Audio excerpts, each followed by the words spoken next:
Hello guys, and welcome back to another episode in this mini series on my YouTube channel about upgrading my Porsche Cayman S.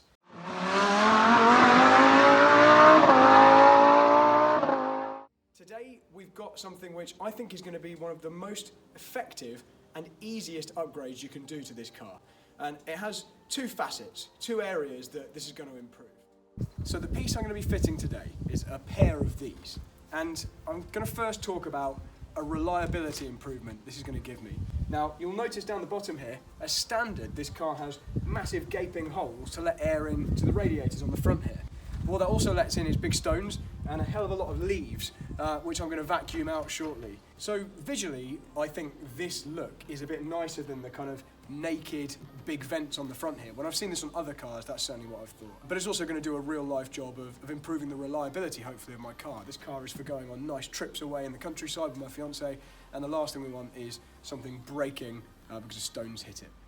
And then we'll come on to the more obvious change that this will cause. Ever since I bought the car, one of the main things which has kind of bugged me about the look of the car is these giant, goofy, round fog lights, which when the lights are on, look very yellow. I've actually upgraded these bulbs to the whitest ones I could find, and they still look yellow, especially when compared to my upgraded headlight bulbs.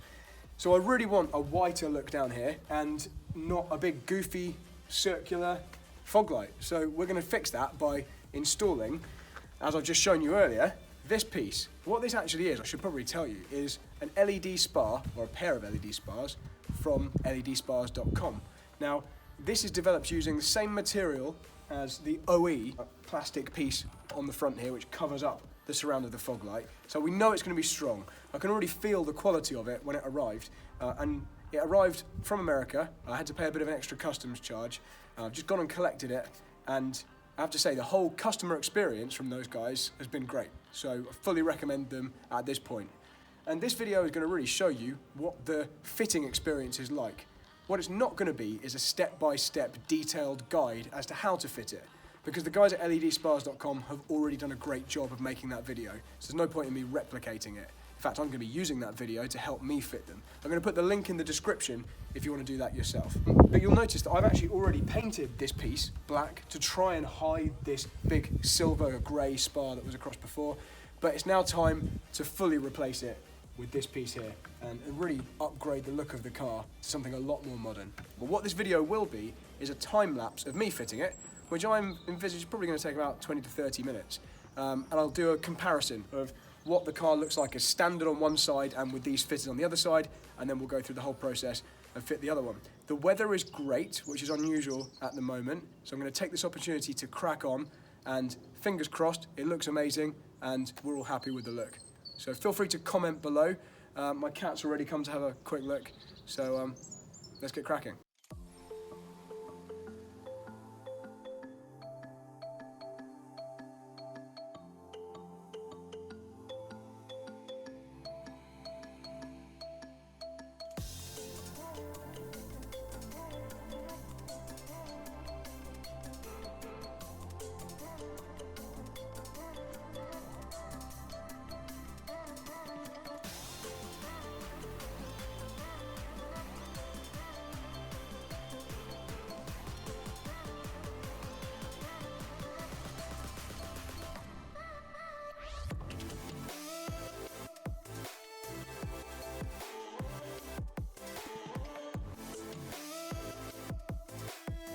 Okay, so it's obviously time for the first before and after. So here we go, I'm going to go switch on the lights.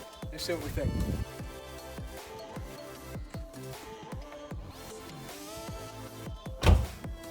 Well, I don't know about you guys, but to me that looks quite a lot better. This at the moment is in a kind of matte, unpainted plastic finish. I'm going to shine that up with some effectively tyre shine, but it's just a silicone kind of black plastic or rubber treatment, which makes stuff look a little bit darker. So I'm going to do that, that'll look even better. But I think before we do that, let's finish the car off. Let's do both sides and get this thing looking 5 years newer.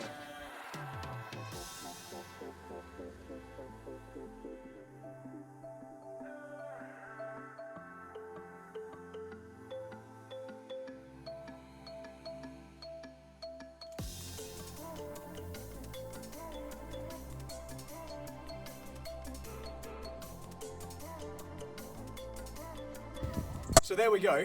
That was pretty painless, if I'm honest. It's probably the easiest mod I've ever made to any car.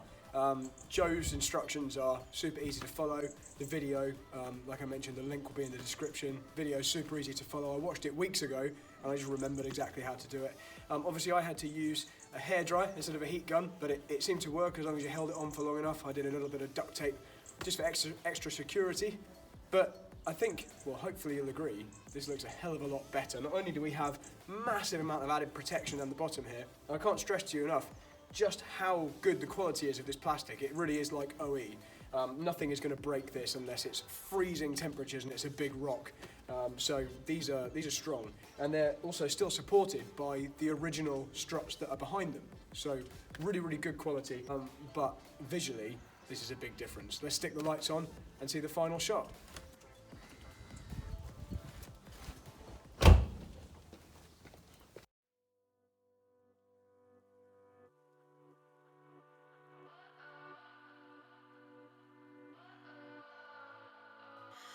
What does perfect even mean?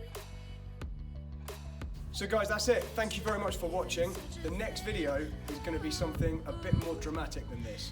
It's time to change the gear shift cables to the numeric versions. There's going to be a lot of stripping, a lot of fitting, a lot of money spent. So stay tuned. That one will be in maybe a couple of months when I've saved up. Thank you for watching. See you next time.